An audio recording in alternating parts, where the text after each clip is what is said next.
எங்களுக்கு வந்து பார்த்தீங்கன்னா எங்களுக்கு கிஃப்ட் வந்துருக்கு. எங்கள் தாத்தா வாங்கி தந்துருக்காரு. ஆனால் இந்த கிஃப்ட் வந்து பிரிக்க போகிறோம். இதுக்குள்ளே என்ன இருக்குன்னு தான் நாங்கள் பார்க்க போகிறோம். வாங்க பார்க்கலாமா?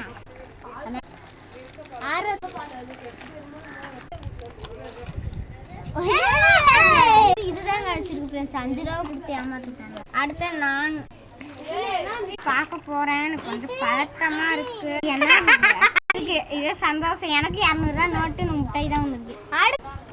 தீப்பெட்டி வந்துருக்கு.